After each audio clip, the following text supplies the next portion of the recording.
Voici l'histoire que Dan a vécue lorsqu'il s'est arrêté par hasard dans une étrange ville pendant son road trip. C'était une petite ville avec une station-service, et Dan s'y était arrêté pour faire le plein et acheter à manger. Bizarrement, il n'y avait pas de personnel à la station-service, et le restaurant était vide, sans aucun client ni staff. Mais le magasin était bien ouvert pourtant, et il devait y avoir eu des clients un peu avant son arrivée, parce qu'il y avait des restes sur une table.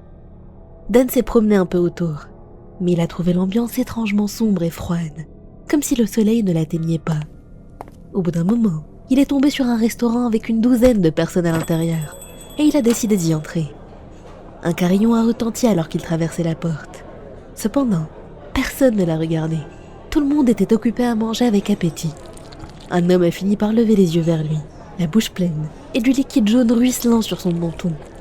Dan a été choqué pendant une seconde. L'homme lui a dit « On dirait que tu ne viens pas d'ici. Comment as-tu su qu'il y a de la nourriture saine ici ?»« De la nourriture saine ?» a demandé Dan en s'approchant. Tous les clients étaient en train de manger quelque chose.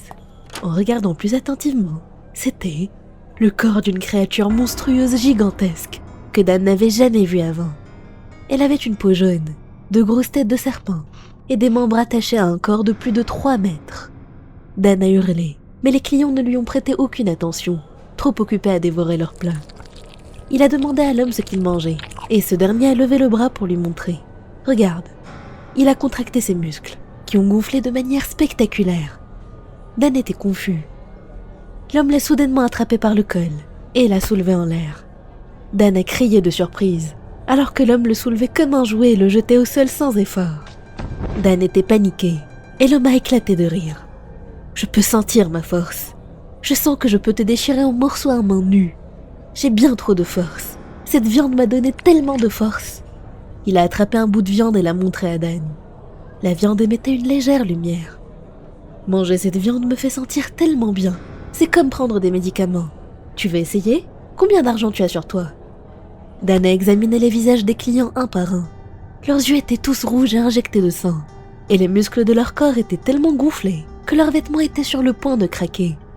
Dan a répondu qu'il voulait juste faire le plein et manger un bout. Mais les gens lui ont répondu « La nourriture n'est que des déchets. Si tu veux être en bonne santé, c'est ça que tu dois manger. » Dan était bien trop nerveux et a fini par sortir du restaurant.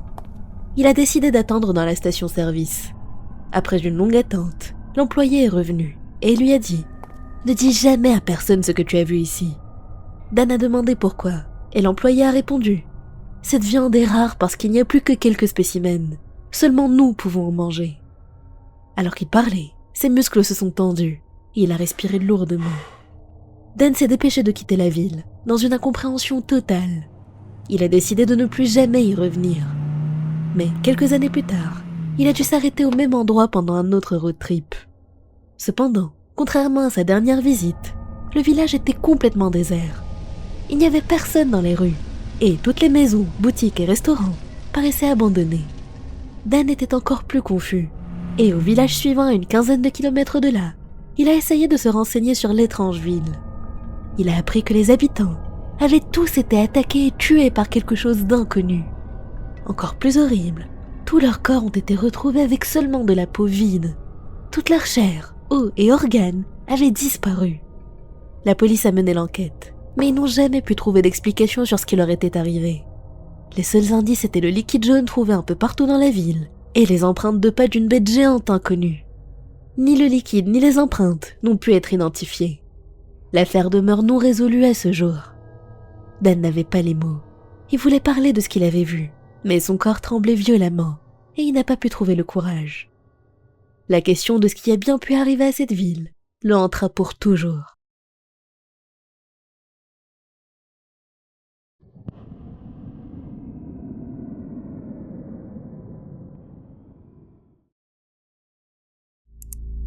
Cette horrible histoire est arrivée à Alex quand il travaillait comme dog-sitter, gardant des chiens d'inconnus.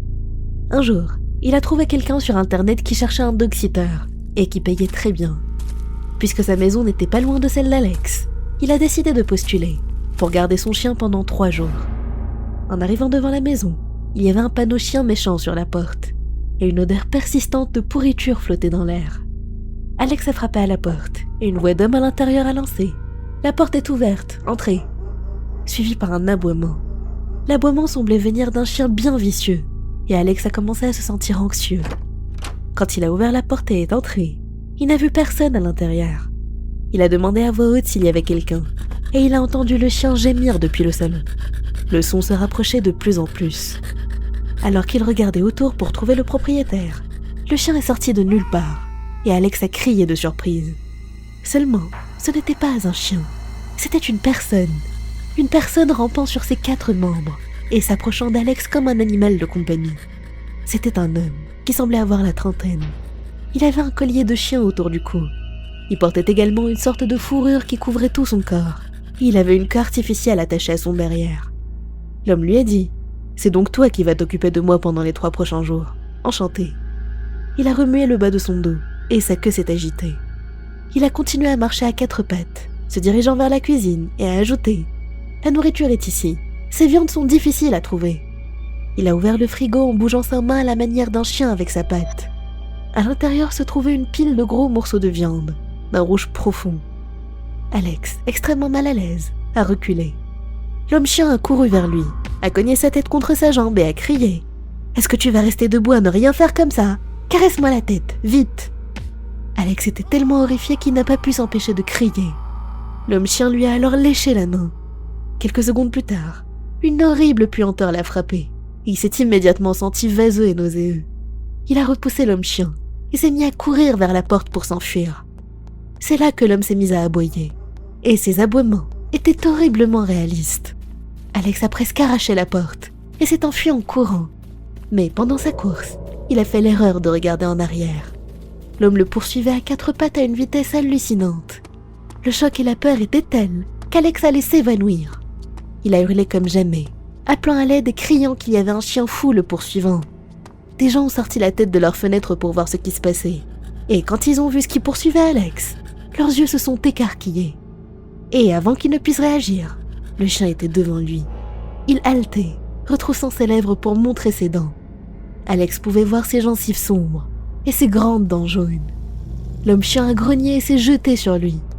Les jambes d'Alex allaient le lâcher, mais au même moment, un homme a couru vers lui, armé d'une batte de baseball. Il a crié à l'homme-chien de déguerpir, mais ce dernier s'est mis à aboyer agressivement vers lui.